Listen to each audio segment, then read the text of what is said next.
Go సంరక్షణ చేయడానికి ఒకరే ఇద్దరే ఎందుకు వెళ్తారు అంటే ఇప్పుడు అటాక్ జరిగింది సోను సింగ్ మీద ఒక్కడే వెళ్ళినందుకు జరిగింది. అతను ఒక 10 మందితోటి వెళ్ళినప్పుడు అతనికి బలం ఉంటుంది, పోట్లాడే దమ్ము వస్తుంది కదా. ఒకరే పోవడం వల్ల అంటే ఒకరిద్దరు ఎందుకు, మిగతా వాళ్ళకి చెప్పొచ్చు కదా, ఇంతమంది సైన్యం ఉంటారు కదా, అలా ఒకరు ఎందుకు పోతారు? రకరకాల పరిస్థితులు ఉంటాయన్న. ఒక్కడున్నా పోతాడు. ఎందుకంటే బార్డర్ల సైనికులు లాంటివాడు గోరక్షకుడు, హిందూ ధర్మం కోసం పనిచేస్తాడు.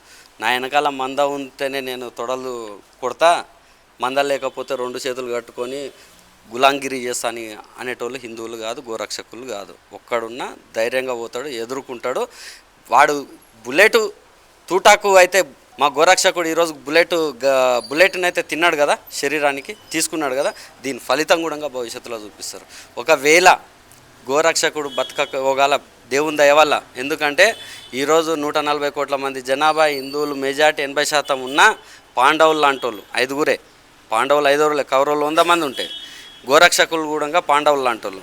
ఇంత పెద్ద హిందూ సమాజానికి రక్షకులుగా ఉన్న ప్రతి కార్యకర్త కూడా 100 ఆయుష్తోటి బతకాలి.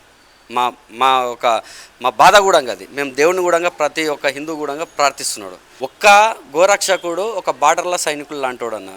ఆ రోజు 10 మంది ఉంటే 10 మంది పోతుండే. ఒక్కడున్నా పోతామనే ధైర్యం ఉంది చూసినావా, అది మనకు ఛత్రపతి శివాజీ నుంచి వచ్చిన ధైర్యం అది.